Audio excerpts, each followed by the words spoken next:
Halo guys, ketemu lagi dengan aku Anzani, admin dari channel Sahabat Ilmu. Channelnya tempat edukasi, skill pengembangan diri, dan juga info beasiswa. Jangan lupa like, comment, share, dan tentunya subscribe channel Sahabat Ilmu biar channel ini berkembang dan banyak memberikan manfaat bagi teman-teman sekalian. Sebelum ke videonya, kita putar dulu intronya.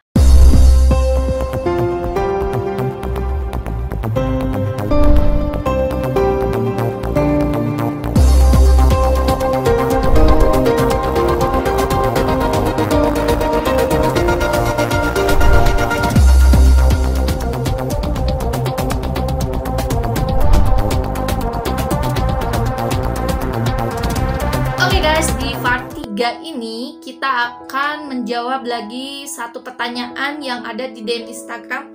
Nah, buat kalian yang baru nonton videonya, jadi kita itu sekarang mau sharing-sharing berkaitan dengan pertanyaan-pertanyaan yang muncul di DM Instagram, komentar YouTube terkait dengan beasiswa, salah satunya adalah beasiswa LPDP. Nah, di SDC video kali ini ada 3 part, dan ini di video part ketiga. Untuk part 1 dan part 2 nya teman-teman bisa tonton, nanti linknya aku taruh di bawah ya, di box deskripsi. Dan untuk video kali ini pertanyaannya adalah ketidakpercayaan diri untuk melanjutkan adalah berkaitan dengan social network. Saya juga tidak yakin nanti kedepannya saya memiliki keberanian untuk meminta surat rekomendasi dari dosen PA saya misalnya. Nah, karena saya merasa masih tidak layak, apalagi dibandingkan dengan teman-teman yang lain yang jauh lebih berprestasi, kemampuan komunikasi mereka juga lebih baik.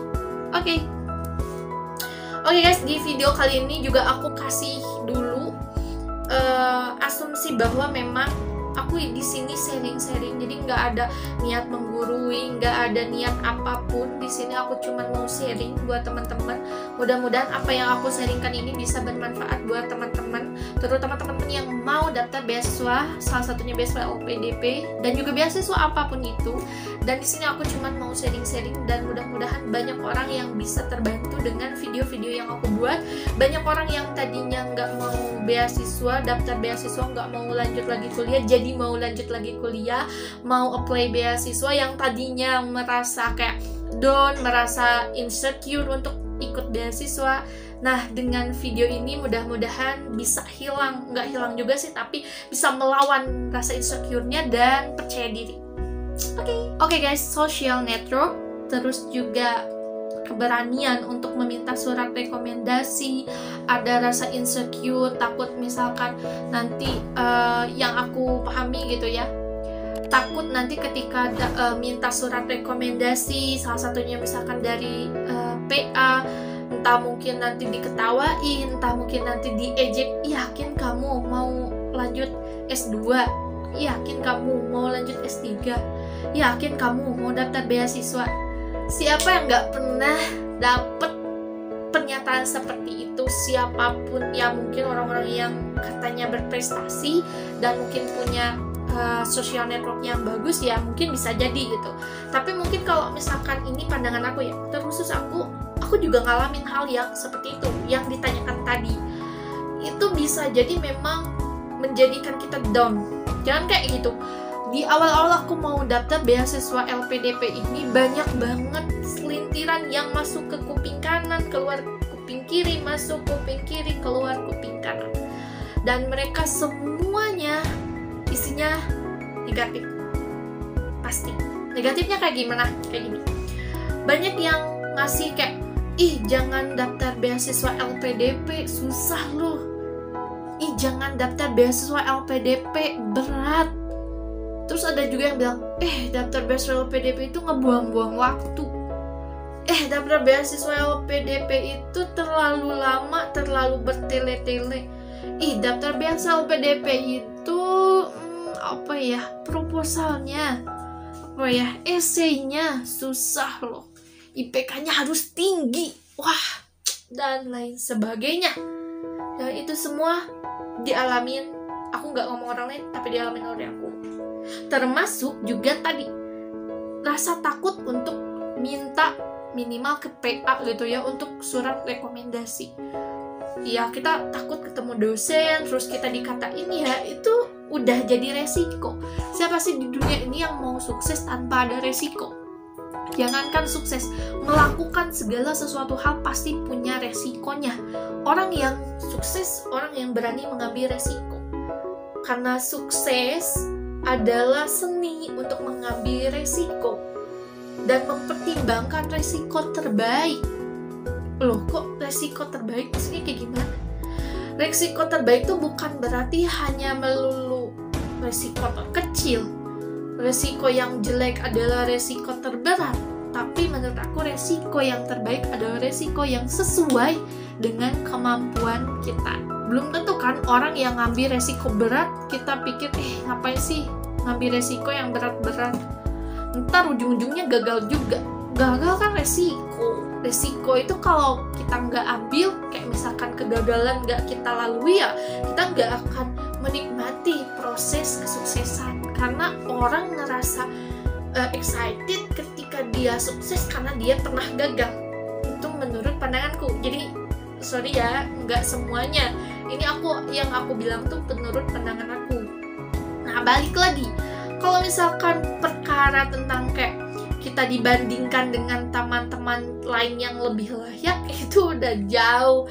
Sebelum aku sharing-sharing video ini, sering dibandingkan, lebih dari sering sih. Mulai dari dibandingkan IPK, kamu mau daftar beasiswa, padahal IPK kamu nggak gede-gede amat.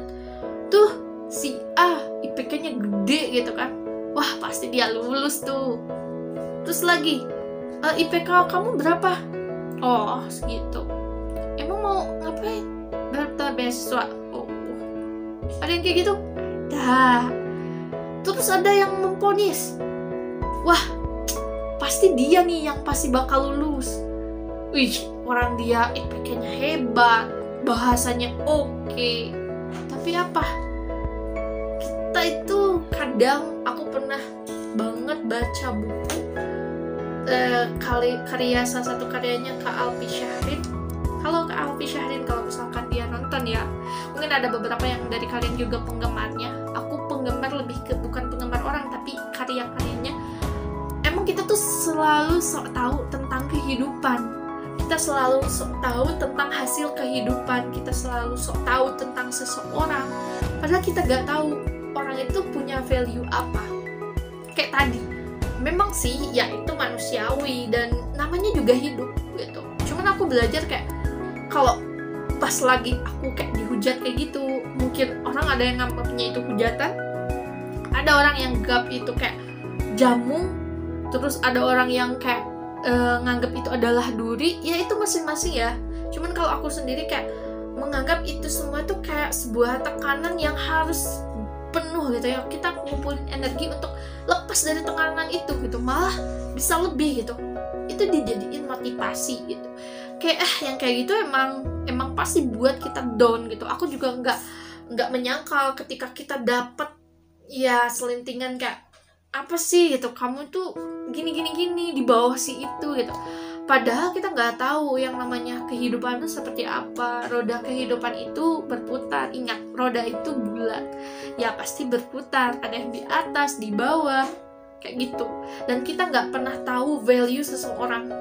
Mungkin bisa jadi dia misalkan IPK-nya kecil, tapi kita nggak tahu gitu. Ternyata dia punya bakat-bakat lain gitu. Kayak tadi, ngerasa bahwa dirinya itu nggak bagus gitu, berarti dia udah punya nilai lebih dari teman-temannya yang lain justru, karena dia udah bisa menyelami dirinya sendiri, tahu kekurangannya. Karena belum tahu orang yang dengan, mohon maaf ya, maksudnya di sini nggak ada diskriminasi apa-apa gitu, cuman belum tahu orang yang dengan prestasinya tinggi, banyak prestasinya, bisa mendalami dirinya sendiri, bahkan dia nyaris tidak merasa punya kekurangan. Banyak. Termasuk aku juga pernah ngalamin waktu kalau mungkin aku sedikit sharing, 12 tahun ya, mulai dari kelas 1 SD sampai kelas 12 SMA, aku selalu mempertahankan menjadi juara pertama. Bukan juara pertama kelas saja, tapi menjadi juara umum. Dan perjalanan 12 tahun itu benar-benar nggak ada hari tanpa memikirkan gimana caranya menjadi yang terbaik, gimana caranya kita melakukan hal dengan sempurna, gimana caranya dapat nilai yang sempurna. minta ampun, capeknya minta ampun, lelahnya minta ampun. Kalau misalkan kalian tanya apakah dinikmati, iya mungkin ada satu sisi atau satu pas dinikmati, tapi kebanyakan enggak. Maksudnya enggak kayak gini, karena kalau misalkan kita udah nih, taruh misalkan kita kelas 10 udah diumumin nih juara umum, kita dapat predikat juara umum, tapi kita harus sudah mikirin semester depan kita harus jadi yang terbaik lagi, kayak gitu. Terus karena kita asik untuk mencari kesempurnaan, bahkan kita lupa kekurangan kita apa. Salah satunya aku lupa bahwa bahasa itu penting. Aku melupakan bahasa itu penting selama 12 tahun demi mengejar menjadi nomor 1. Artinya aku udah mencari sebuah kesempurnaan sehingga aku lupa bahwa aku punya kekurangan. Dan aku berpikir kalau aku bisa flashback lagi, kembali lagi, ternyata yang aku butuhkan adalah bahasa. Ketika bahasa aku bagus, mungkin lebih lagi gitu, lebih mudah lagi gitu untuk aku melangkah kemana-mana. Tapi ya yang namanya juga masa lalu, nggak bisa kita tambah lagi.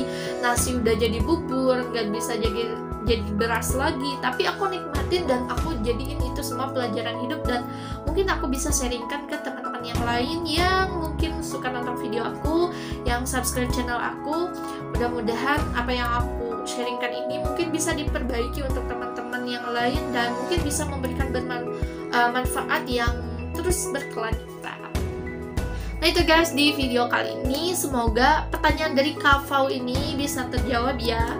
Mudah-mudahan juga nggak cuma Kak Fau, tapi teman-teman yang lain yang lagi persiapan untuk beasiswa ngerasa insecure, ngerasa nggak mampu, terus semangat, karena nggak cuma kita, banyak orang lain yang mungkin bisa jadi lebih susah dari kita. Artinya kuliahnya bener-bener mati-matian untuk lulus. Terus ada juga yang IPK, mungkin IPK-nya bener-bener pas-pasan. Terus mungkin tadi social networknya malah nggak punya gadget sama sekali, kita nggak pernah tahu. Jadi kita bener-bener semangat lakukan yang terbaik. Kalau aku waktu itu lagi apply beasiswa, aku nggak nengok kanan kiri, terserah mereka mau seperti apa, ngelakuin hal seperti apa, tapi yang penting aku punya tujuan, punya goals, dan gimana caranya aku nyampe ke goals ini, yaitu dengan ya usaha-usaha yang aku susun, yang aku mampu juga. Kayak gitu guys.